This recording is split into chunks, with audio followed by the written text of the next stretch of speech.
entitlement is a good thing. If all that is on the land belongs to the land, then one has to be entitled to the benefits of the land. But the other flip side of the coin is, what makes you part of the land? What qualifies you to receive the benefits of the land? What are the activities you need to engage in, or you are part of, be part of the land? How much of history entitles you to the land? How much of geography makes you part of the land? These are questions I wish I could easily answer for us, but I can't. I want to push us a bit further, that it all starts with a mindset. It all starts with how we see ourselves within the concept of the communities we find ourselves.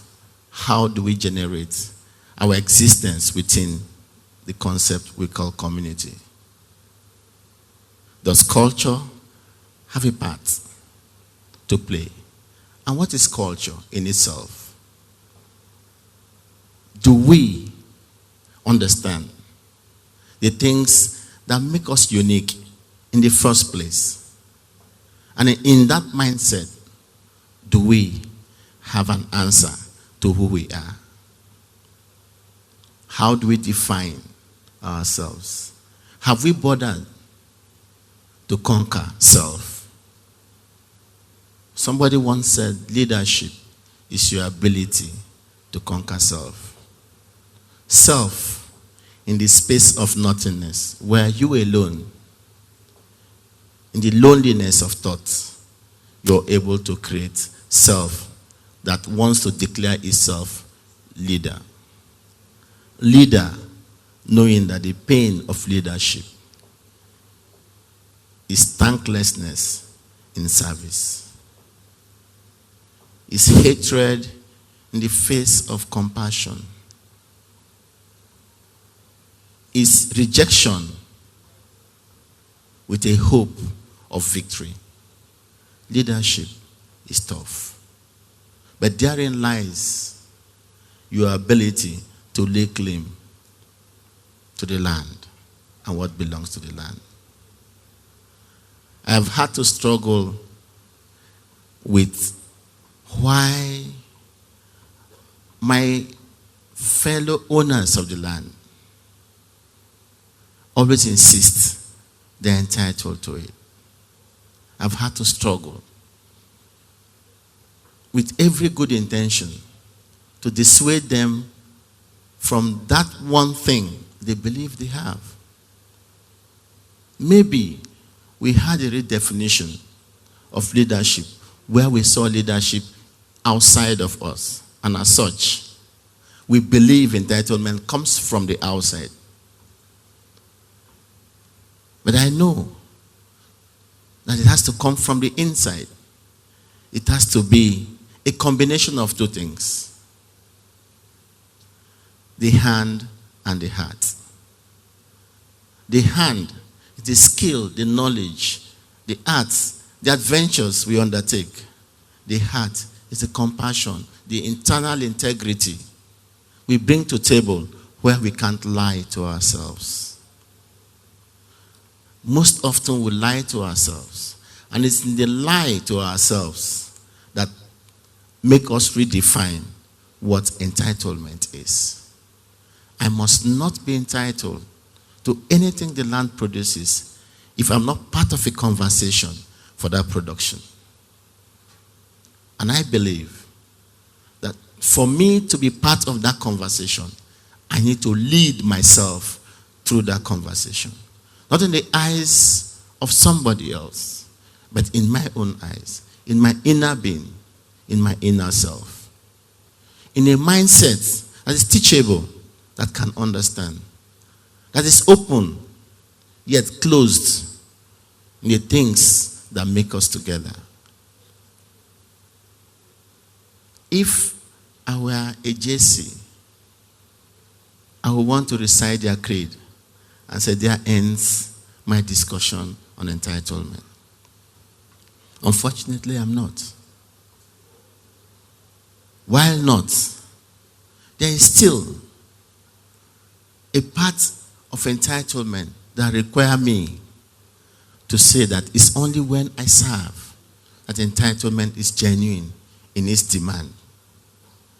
If I don't serve, if I don't lead through service, then my demand for entitlement is vain. It's lying to myself. In this conversation, I am not looking at an office of leadership.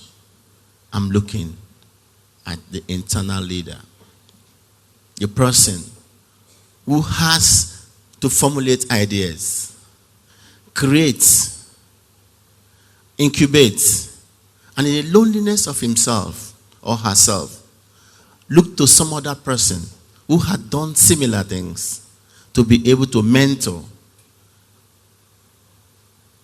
and together in a partnership that gives rise to a higher productivity, forge ahead to cross a chasm.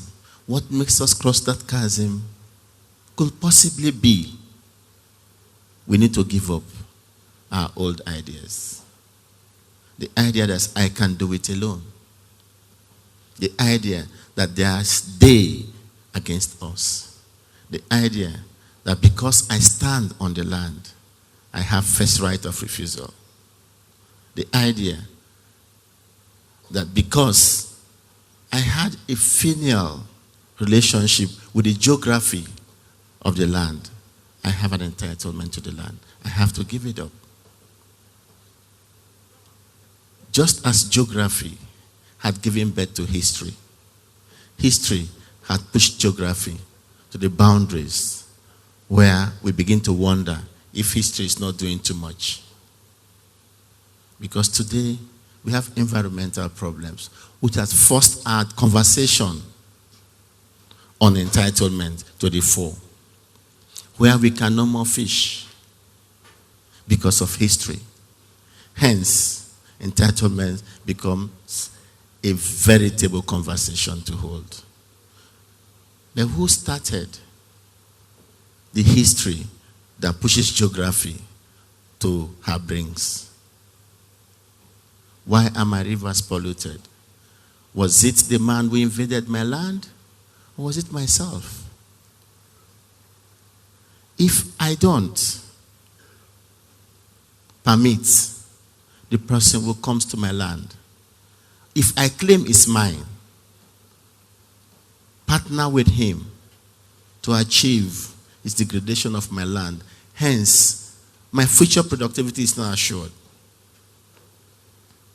If I didn't do that, would he be able to do what he did to my land? Would I be having a conversation today on entitlement? Given that it's come to the point where at present, geography, history had converged into believing and agreeing that in our activities combined, we have endangered ourselves to a point where we go cap in hand to those who came after to look at our land, possibly build things on our land, are entitled to pay us some level of reparation because we're entitled to it. Since we've converged to agree that we are also part of the problem and also part of the solution, we need to change the narrative. What questions to ask? Are those questions cultural? Are they scientific? We don't know. I wish I have those answers. But deep in my mind, I do know that culture has a part to play in this, to be able to correct the wrongs of entitlement. My great-great-grandfather was a fisherman. He trained my father to fish. My father trained me to fish. Did I train my children to fish? My great-great-grandfather gave me a language. That language, embedded in it, is a code of self-sustenance and long-term vision for prosperity. My father probably gave it to me. Did I pass it on? Can I reclaim such? It is only at a point where I want to reclaim that right. That level of history that brings me back to the fore to make me realize that if I am part of the land and I claim entitlement to the land, those things that make the land for which I claim because of filial tendencies, then I will go back to those things that make me own the land. I respect it. I till it. I create a target for myself. It has to be a target. It has to be a rigorous commitment, a very rigorous commitment to a singular objective of changing the narrative that productivity is the way, and that productivity will this time be all-inclusive, including repairing the land to make it workable for me. I'll try my best in a normal banker's way of trying to conclude a credit. Is it viable? Are there alternatives? Is there competition? What are competition doing? Are there risks? Can I measure those risks? Do I have a mitigating circumstance to those risks? Can I get my value back? Will the value I get at the end of this exercise give me my effort into the productivity that will arise out of the endeavor? I will say without more, if we choose to change our mindset, if we choose to have a rigorous commitment to the singular purpose of getting the land back to productivity, we all win. We all truly win. Thank you and God bless.